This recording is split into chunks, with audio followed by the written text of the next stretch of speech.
Good afternoon, and thank you for joining us for the Holocaust Center for Humanities Lunch and Learn program. I'm Alana Cohn-Kennedy, the Holocaust Center's Director of Education. A live transcript for this program is available on Zoom for anyone who would like to use it.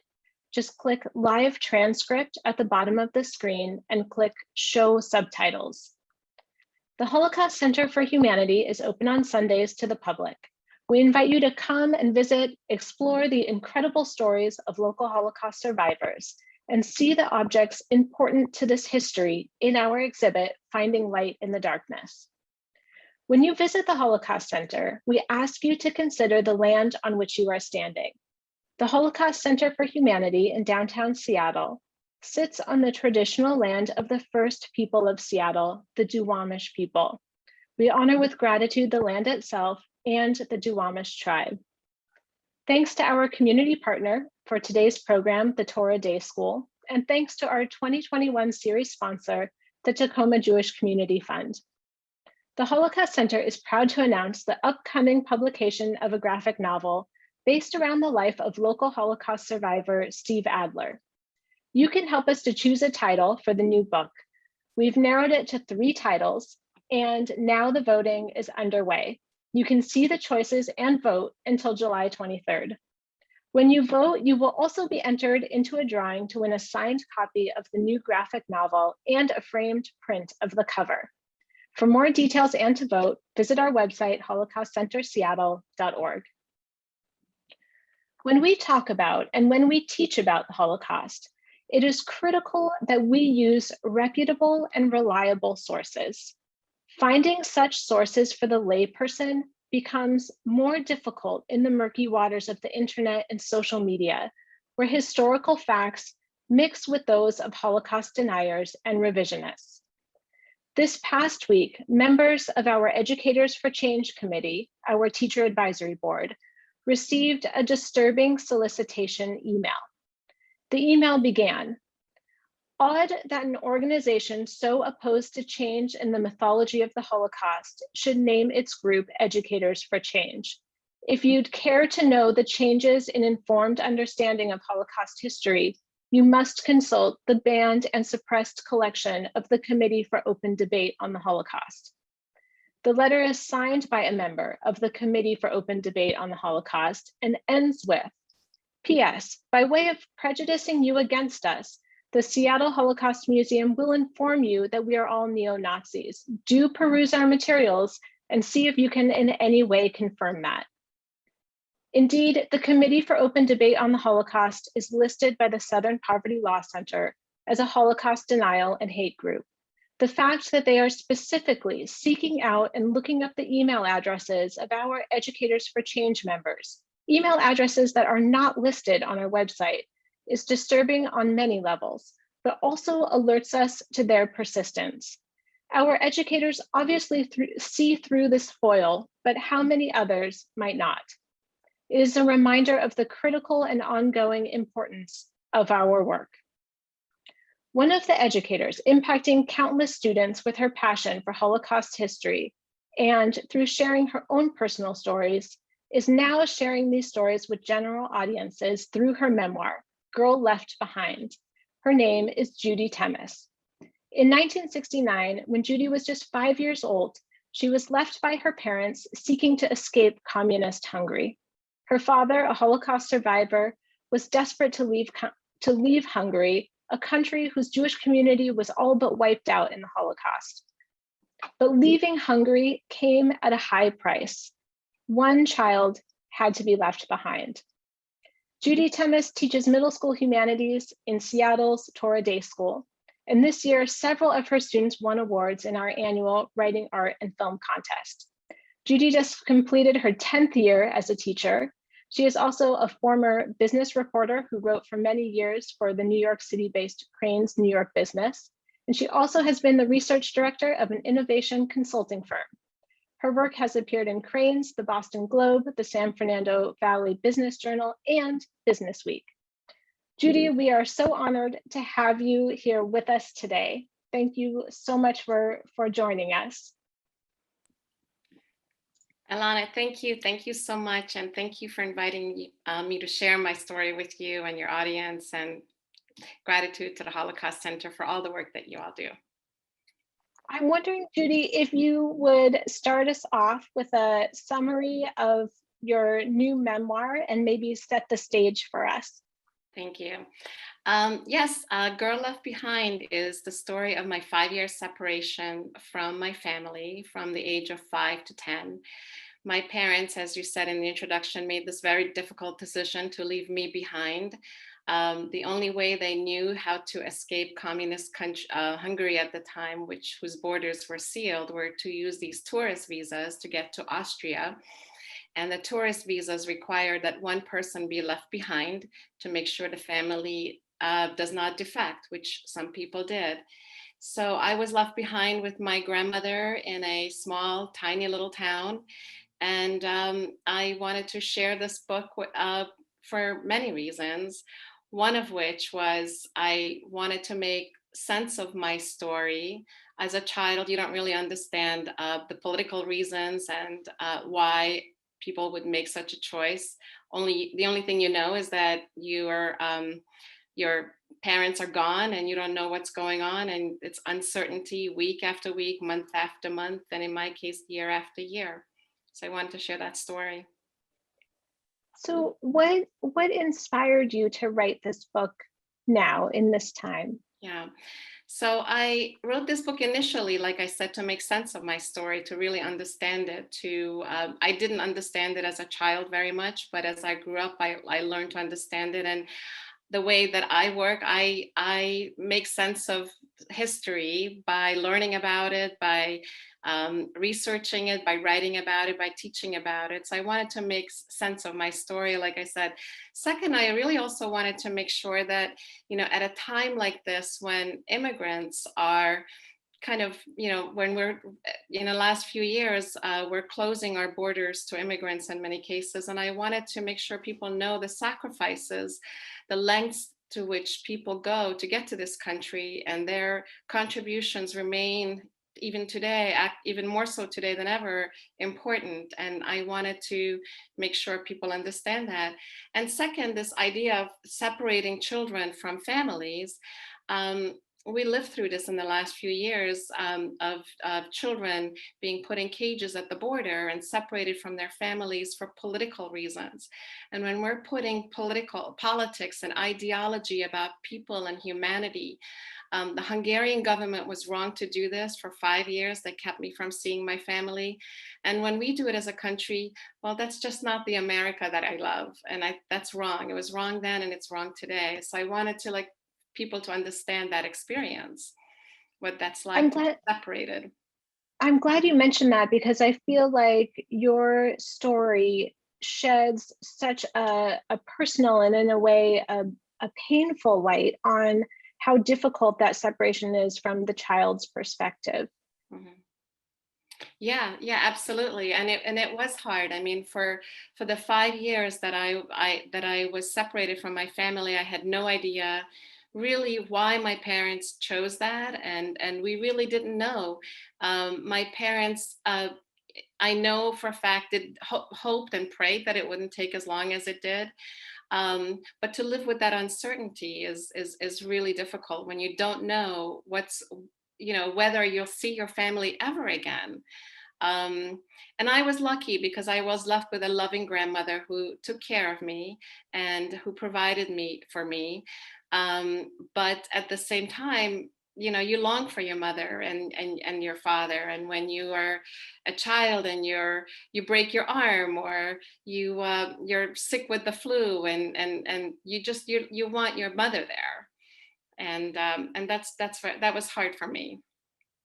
So when you were writing this book and kind of remembering all of this history of your childhood, what was that process like to bring up all of those memories? So I took many years to write the book, and it was a long process, but really it was incredibly rewarding because it really gave me a chance to um, talk to my mother, and we talked at length for especially the last few years of her life when she lived with me.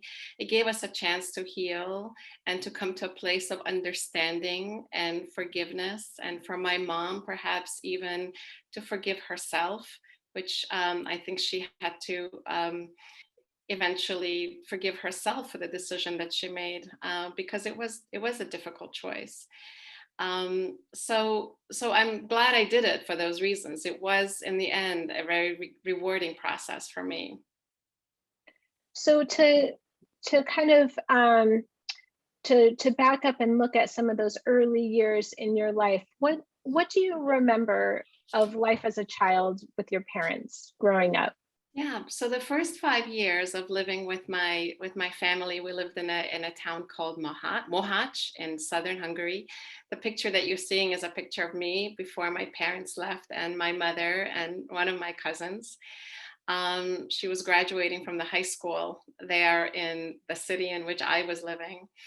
Um, and contrary to what many people might think, our life was not a terrible one. My father worked incredibly hard. My parents were both physicians, and we had things that other people didn't have. We had our a vacation every year to my grandmother's house. That's the back of her house.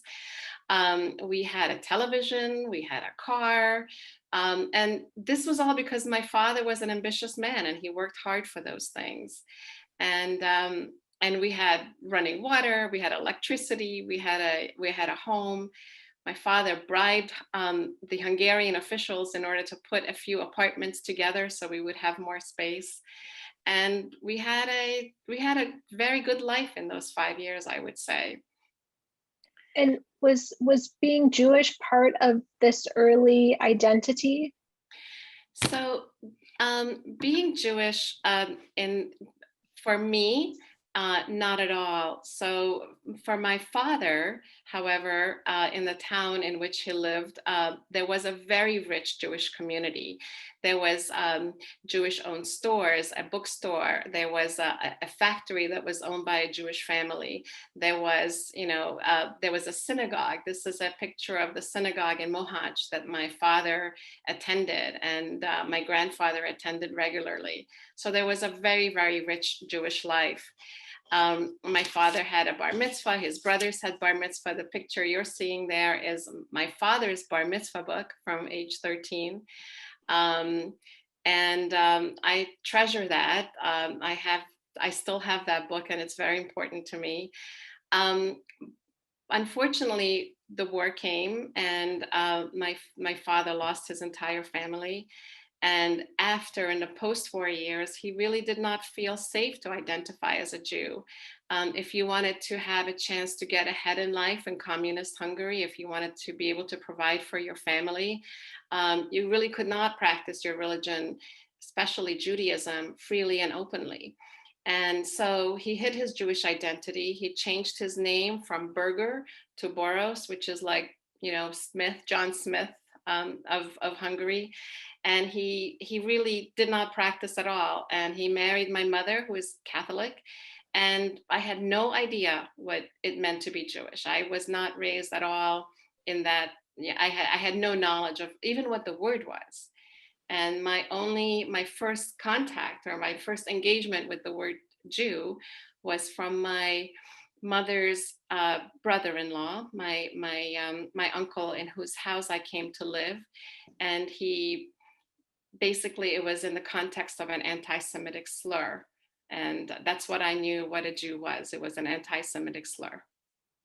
Yeah, you talk about that in your book, kind of hearing him say these comments and not really identifying that at all with yourself. Like that was just like somebody else, possibly. Yeah, and I didn't even know what the word was, and the way he said it, it made it seem like my father was some kind of monster. And in a child's eye, I was like, why is he talking about my father like that? And that's not my father. And those ideas of like the things that he said and the way he used them did not align with my own memories of my father.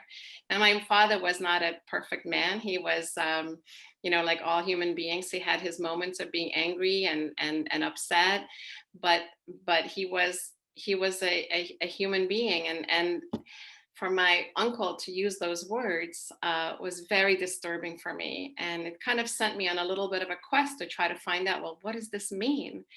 And I went asking, and and we had no books, we had obviously no internet. And the house in which I lived, there were no books really, except for my few fairy tales and the things that I read. But I tried to go understand what this word meant. And when I asked my grandmother, she would turn around and say, "Who called you that? Who called you a Jew at school?" And she thought it was like, some kind of, I was being bullied at school or something. And I really had no idea what it meant. And only when I eventually came into contact with my father's half brother, who came to pick me up one day and spent a weekend at his house, did I start to understand that, well, Jews are people. They may observe their faith or their religion differently, but they are just like everyone else. But it took that visit to really understand that. I'm trying to imagine what life might have been like for your father. You're a Hungarian Holocaust survivor, living in a country that's his home. However, the Jewish community has been essentially wiped out in the Holocaust. There were 565,000 Hungarian Jews who were murdered in the Holocaust. And your father is one of the survivors and remains in Hungary. How did he survive, and how I can try and imagine how difficult that might be to then come back and try and reintegrate into this society. Yeah. So it was night. So how did my father survive? Let's start with that. So it was what you're seeing is my father's family, and his father Joseph off to the right of the picture, his wife Irene, and my father to the very left of the picture. And it was 1944, and the German army invaded Hungary in March of 1944, and in very quick order, the Jewish population was decimated. By June, the Arrow Cross marched into Mohács and rounded up Jewish families. My father survived because he was 18 years old at the time and old enough to be in a forced labor brigade. And that's how he lived. His entire family, everybody else was taken to Auschwitz, with the exception of his half brother. That's that tall young man in the center of the picture. That's my father's half brother, who was taken to Mauthausen and miraculously survived. And coming back for them after the war was understandably incredibly difficult. My father found that his home was gone, his family was gone. He was just 18, a mere boy, really, and he knew that there were objects hidden inside one of the homes, some valuables, and he took those valuables, and he decided to go to medical school, and he wanted to he tried to make a new life for himself. But interestingly, his half brother and you would think that after an experience like this, they would cling together, and they would cling to each other. And instead, they got into arguments and fights about what would happen and what each of them would do. And they kind of separated ways in some ways. Like they were not together, and they both went their own ways. And yeah. So amidst all this, your father meets your Catholic mother, right, and they get married. But as you mentioned, it sounds like her brother-in-law, your uncle, I wonder about your mother's Catholic family, and how did they perceive this new, Jewish member of their family? So my parents met in medical school. Like I said, my father wanted to rebuild his life, and he went to medical school, and he met my mother in medical school. And the reason that she was in medical school, and this is like 1946, right after the war, is because she was born with a congenital limp. And her mother, my grandmother, basically said, well, no one's going to marry you because you have this limp. So you better study, young girl, and make something of yourself, because you will not, have a marriage. And in those days, that's how people thought. So my mother studied hard. She went to medical school, and that's where my parents met. In terms of her acceptance of a Jewish spouse, so my parents got married in a civil ceremony. There's no pictures of their wedding. I don't think anybody attended their wedding.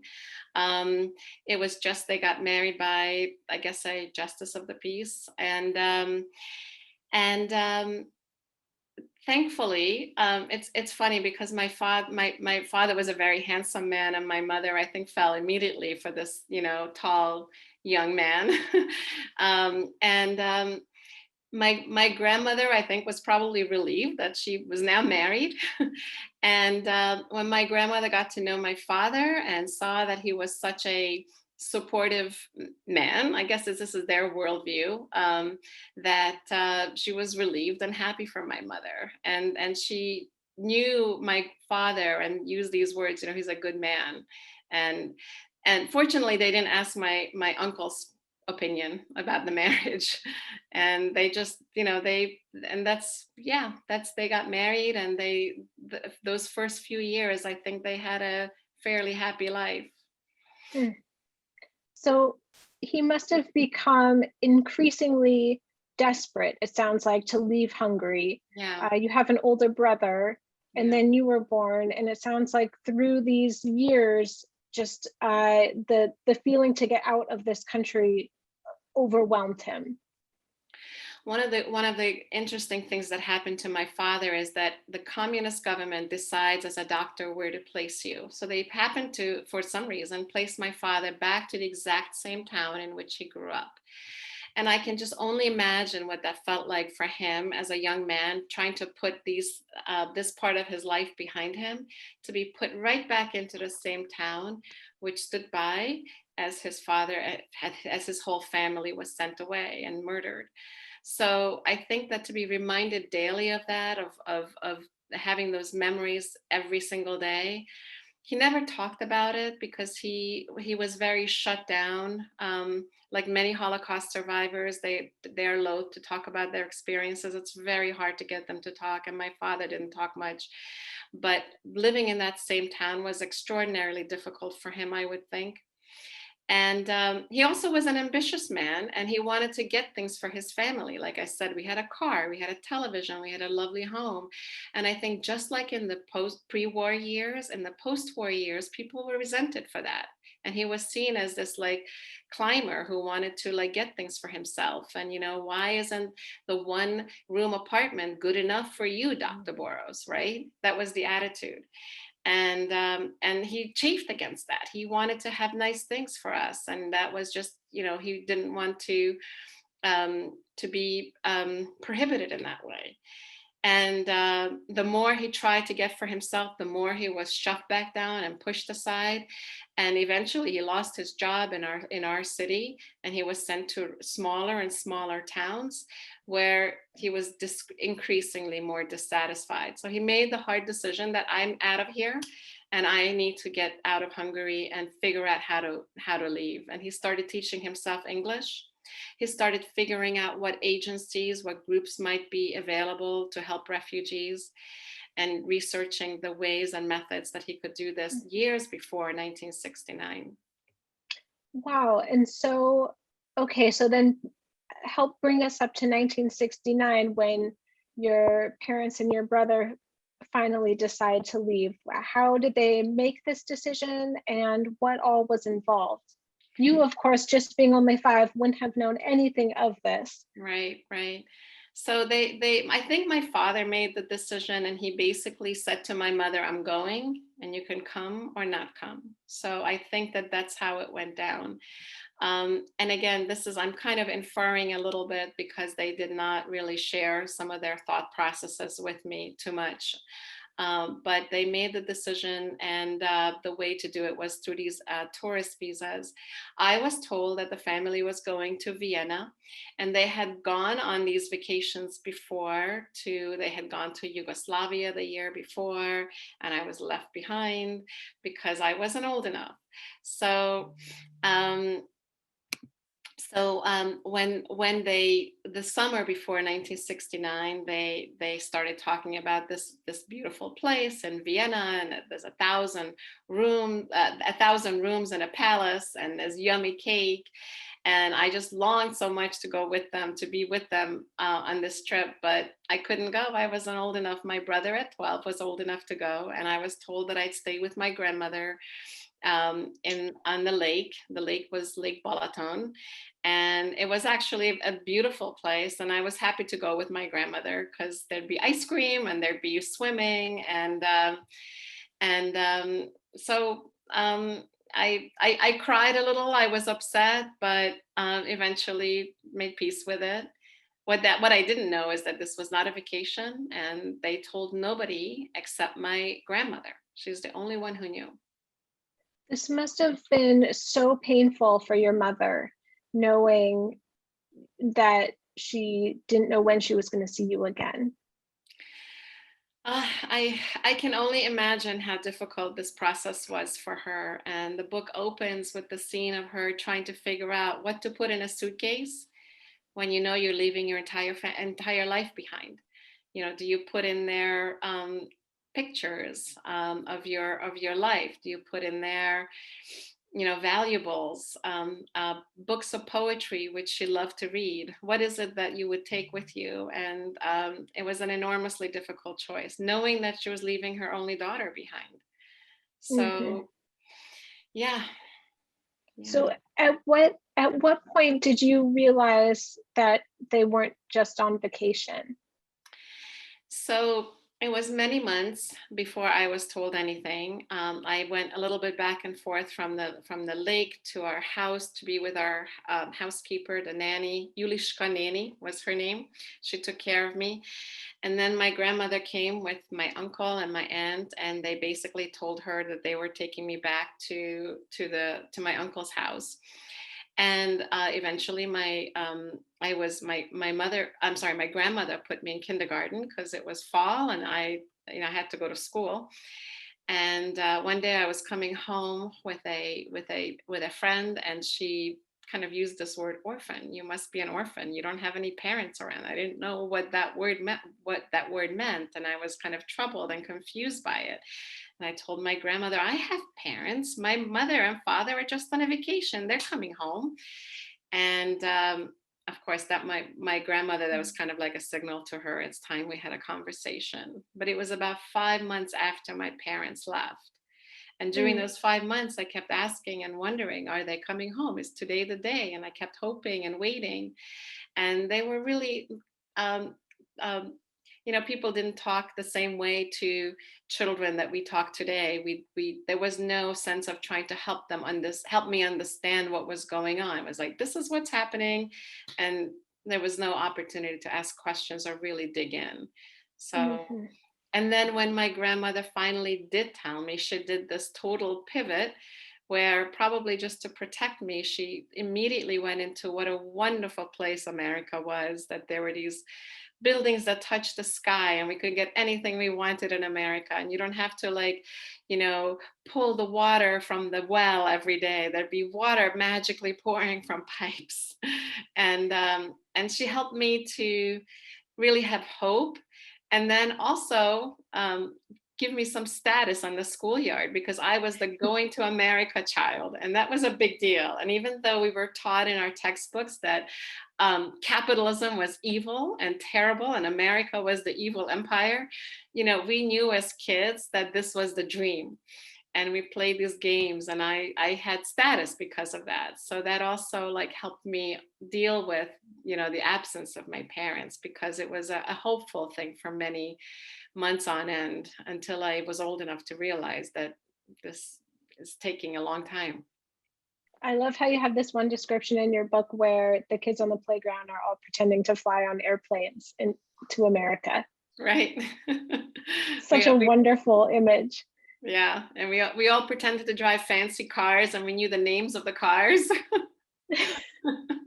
You do talk about how your life with your grandmother was, she loved you so greatly, but it was also a life that was so different than what you had had with your parents, and that the village that she lived in and her home was very impoverished. Can you tell us what life was like there?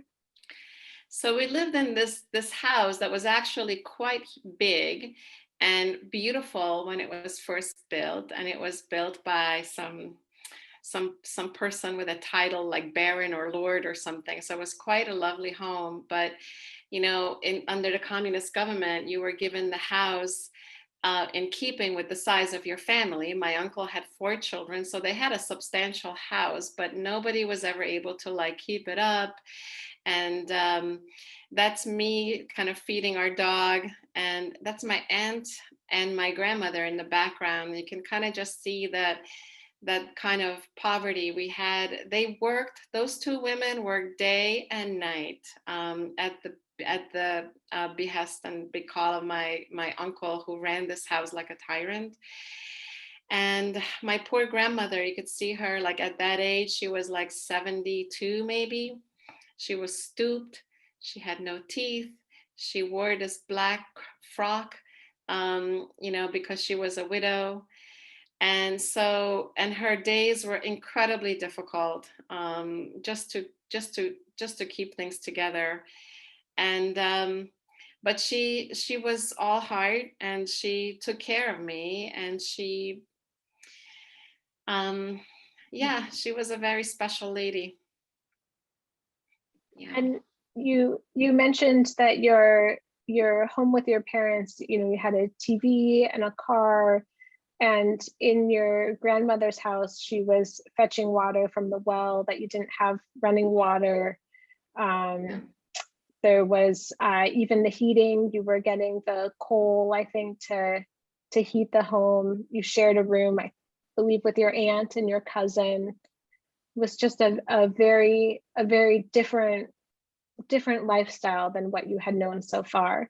Yeah, it was very different. I think that there was constant talk of like, do we have enough money to heat the house, and stop sending money up the chimney, and because can't you put a coat on, and conversations like that. And it was very poor.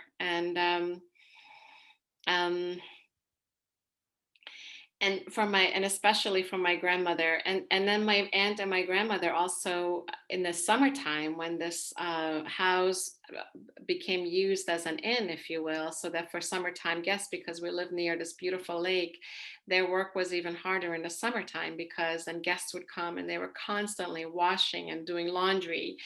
And there was no washing machine, so there'd be a tin tub in the backyard, and you could see with their hands washing and wringing and hanging up clothes all the time, and that was their daily life. And that's one of the things that really made me write this book, because it was such a different world in which they lived, so incredibly tiring. And but my grandmother, that's another thing, like they ran out of beds. So my grandmother just had this musty mattress on the floor. At one point, there was this legend that my grandmother was asked to sleep in the pantry. I don't even know why, but it was like the conversation that my cousins would talk about. Remember when grandma had to sleep in the pantry? And I always worried about her, because she could sleep in the pantry and there were like spiders and bugs in there. And at least like now, when I slept and shared that mattress with her, we could like look up at the window and, see the tree.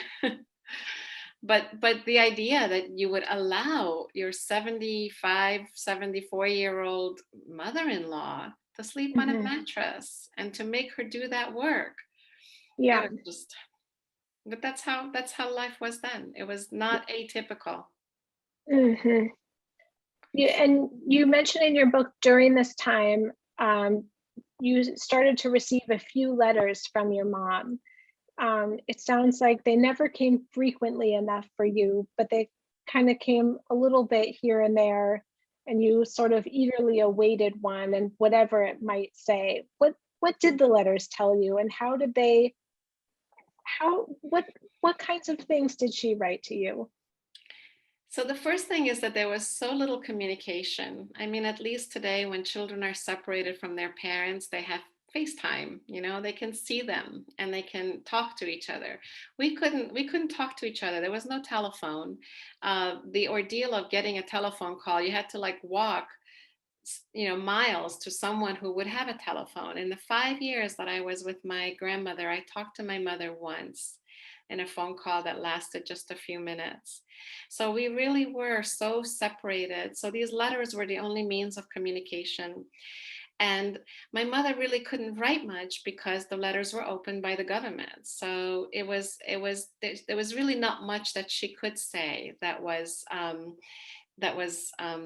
pertinent or important. And to me, she wrote very little. She wrote like just a little block of text where she used her block letters to write to me. And it usually said something like, Draga Juditka, dear Juditka, we love you, we miss you, we hope that we'll see you again. We hope that by next Christmas or the next holiday we'll be together.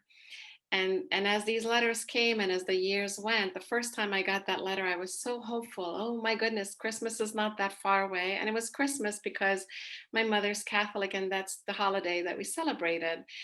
And I prayed next Christmas is coming, and then the next one would come and the next one. And the third time I got a letter like that, I was like, this is not happening. She promised this a year ago, 2 years ago. And I just remember being so heartbroken that there wasn't more information coming, and that this hope was just fading year after year. Mm-hmm. And that was heartbreaking. That was hard. I was like angry as a kid. I just wanted to throw her letters away. Mm-hmm.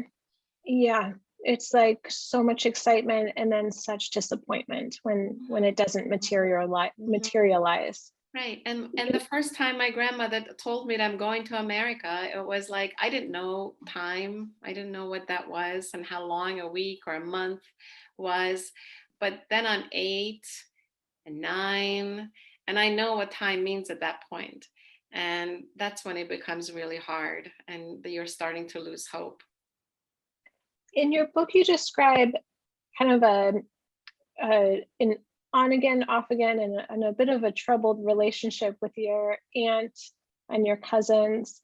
And in several cases, you received either some money or a nice gift from your mom, and your aunt took it away, or if your grandmother used the money to buy you something nice, or in one point your teacher bought you a new doll and it was taken away and locked away. And I found these stories so heartbreaking, and I wonder why do you think she took these items from you?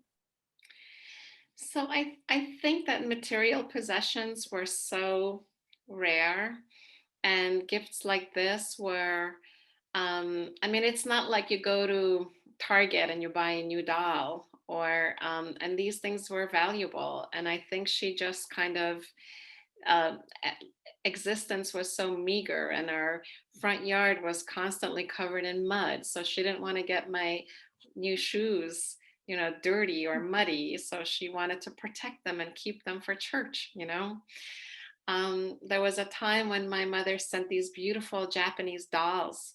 And I don't know why Japanese dolls, but that's what they were. They were these lovely, and they had these like silk robes. And I remember taking the silk robe off of the Japanese doll and trying to make it fit onto Juji Baba, that was my doll. And it didn't work because she was bigger, bless you. And then my aunt saw what I was doing, and she said, no, you can't do that. These are like too important and too treasured. And she took them and she put them away. And it was hard, but I think it's because, you know, material possessions were so rare and so precious that, you know, she wanted to protect them.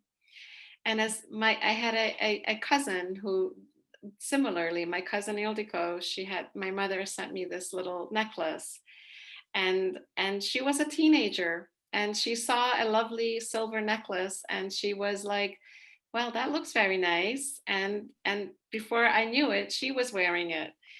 And I think she herself had such a difficult existence as well, and had so little. She herself was sent to a boarding school, and she couldn't live at home. And I only saw her on vacations and summertime, that until she was allowed to come back home, that she looked at these things, and we just all were so desperate for the little things that we had. So I understand it today, but back then it was kind of painful to have that lovely necklace that your mother sent you, and your mother touched it. And yeah, that was heartbreaking. But I don't think she meant any harm by it. She was just a teenager wanting to have nice things of her own. Mhm. So why did it take so long for your parents to send for you? Yeah. So they were bureaucratic things. They had to prove that they could support me and things like that. But ultimately, my mother made many trips to the Hungarian embassy as soon as they got here. So they went from Austria to Rome and then to New York. And as soon as they were here, she started making appeals to the Hungarian government. And the official in that office basically said to her, "Forget it. You made your bed, you made your decision, you will never see your child again." And my mother went home heartbroken. And the second time, third time that this happened, they almost decided to come back to Hungary. And it was my brother who said, "Well, you promised me that America was the promised land, that this was Mm. the country for which we gave up so much," that he did not allow them to go back. He said, "If you're going back, I'm staying." But to your question, why was it so difficult? I think that the Hungarian government wanted to punish my parents because they committed a crime, and they wanted to make sure that other people did not do this. So this was their way of making sure that other people didn't use these visas to escape the country. And the picture that you're seeing here is my godmother. She's really my fairy godmother. She lives in Germany today. And eventually, what my parents did is they asked my godparents, Szilard and Zsuzsa, to intervene and to help make the process a little bit easier. And both of them were educated people. They were both professors, chemistry professors at a university, and they agreed to help. And they came to visit me many times. They took me to their home. And it was the first time that I saw, you know, what a real family life could be like, because they ate together as a family. They had fun together as a family. They went to the zoo together as a family. And I did not have such experiences. But my godmother and my godfather made sure that they wanted to help. And they were the ones who went back and forth, you know, to Budapest to file papers, to make appeals, to fill out the paperwork, and to go through all that maze of bureaucracy to get me out and to help me get to America. And so when you arrived in America, Judy, what was it like for you, and what was reuniting with your parents and your brother like? Yeah. So first of all, many thanks to this congressman. His name was Jonathan Bingham. And he basically, as the Cold War was thawing, he made some phone calls. He was on the Foreign Relations Committee, I believe, in Congress, and he went the extra mile to really help us out. And I arrived in 1972, and that picture, Jonathan Bingham came to our apartment and brought the cameras and brought the news, and it was on NBC News in New York that our family was reunited.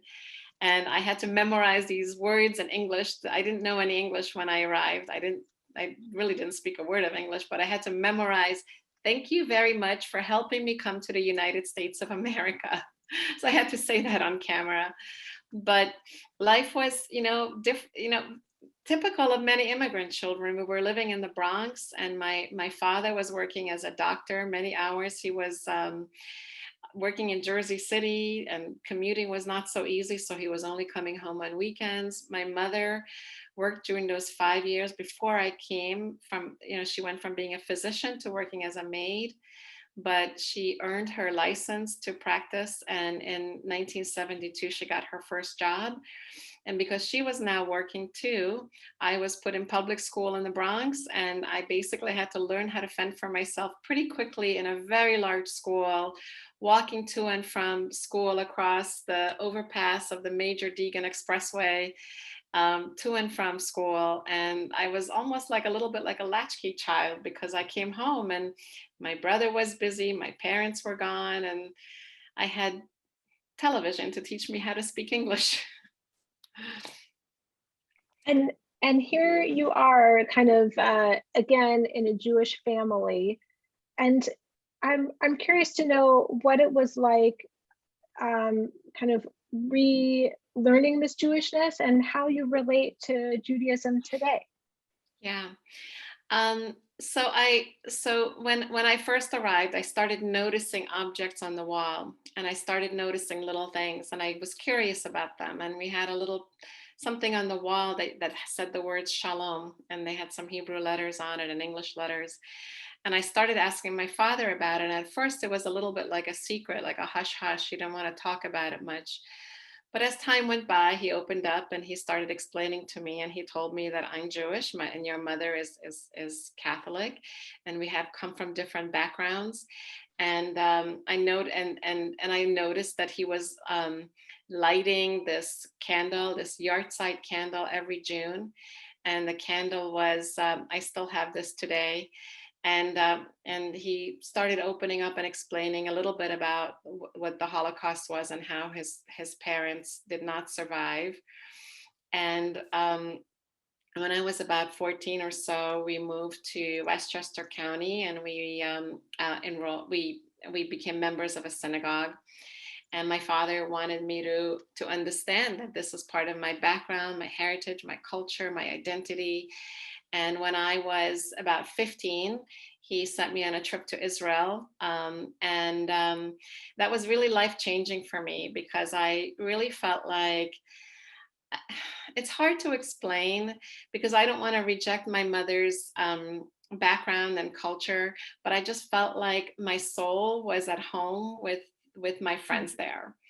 And I really just, I felt like I was with my brothers and sisters.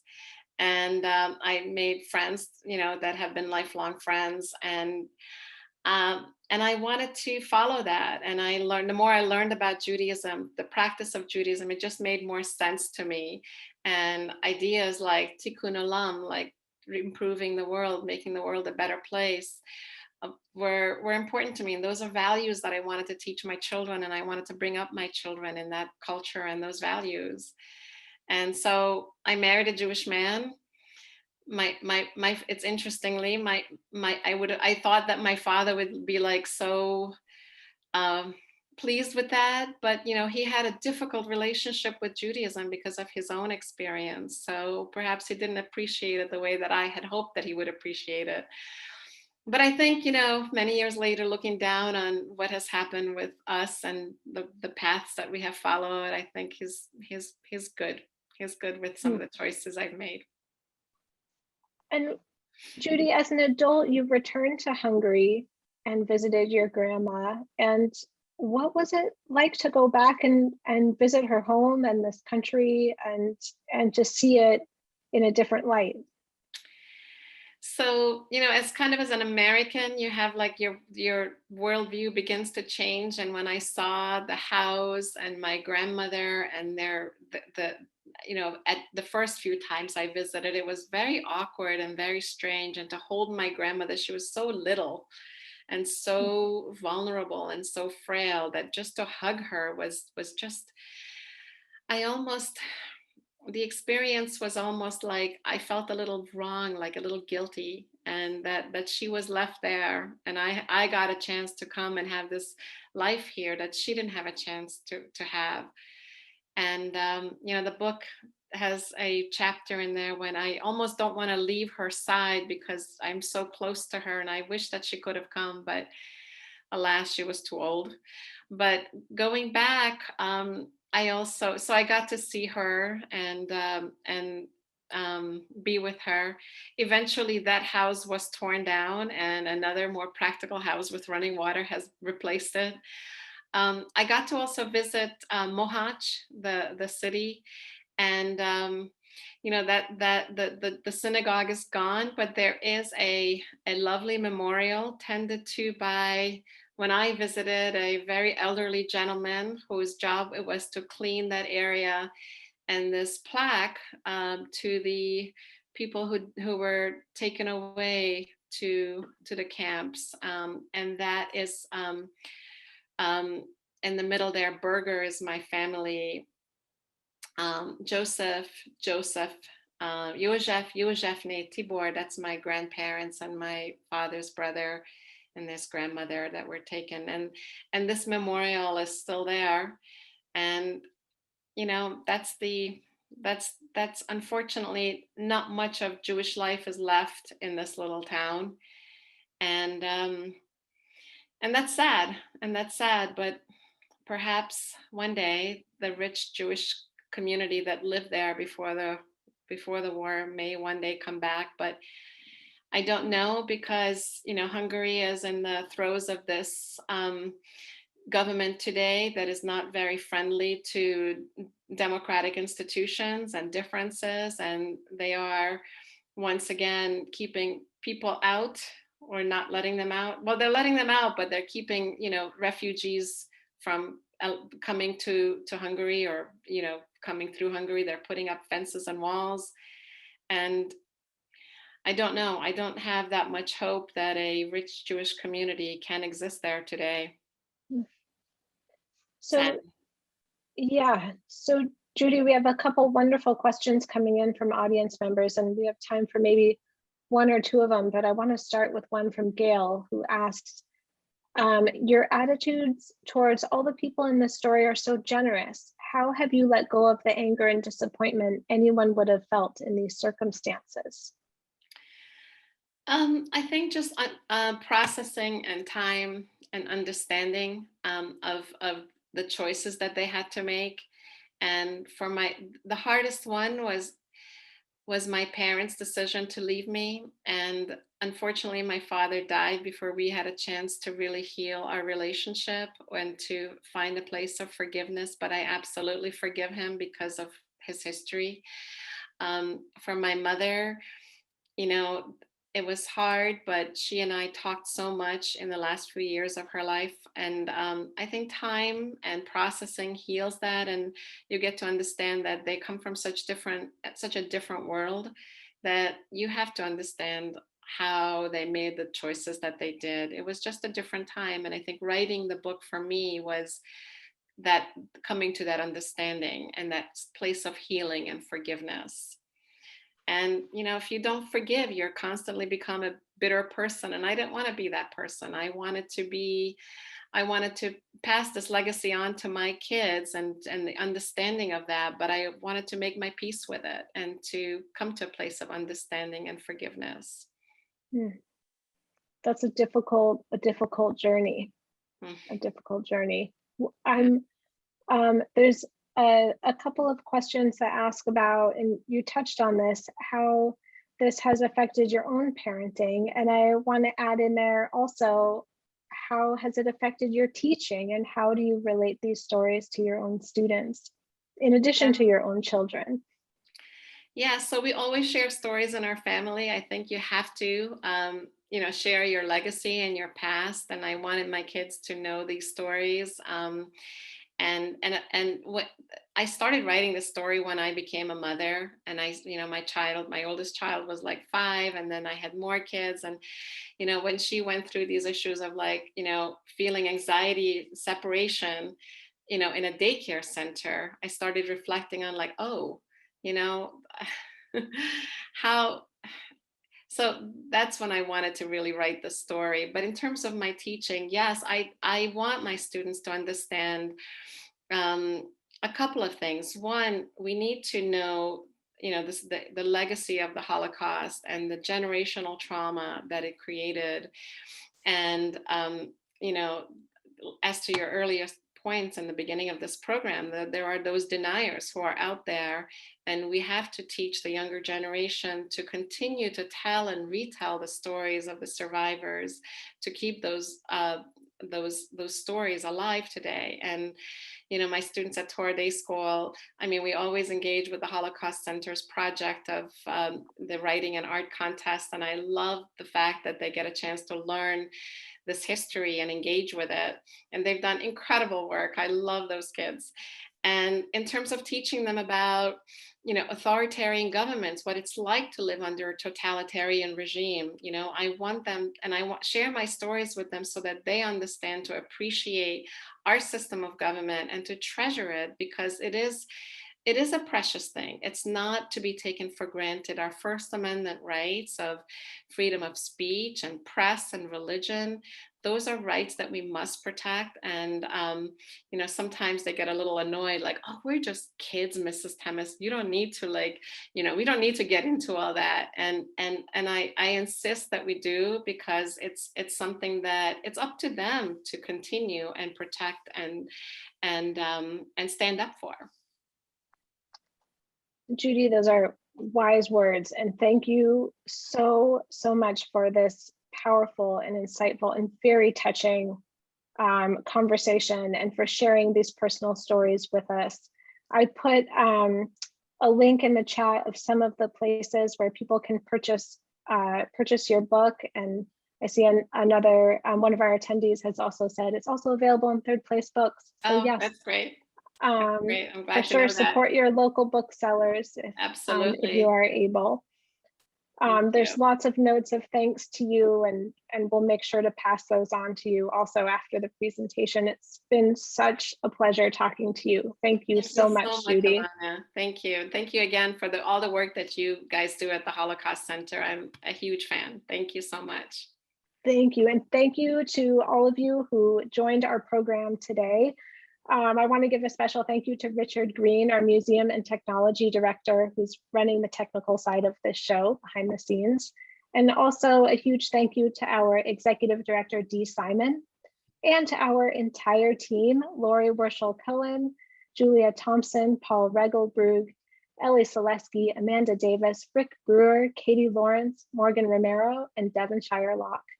Please join us next Tuesday at noon for a conversation with renowned author and Holocaust scholar and filmmaker Joshua Green on his new book, Unstoppable, Siggy B. Wilzig's astonishing journey from Auschwitz survivor and penniless immigrant to Wall Street legend.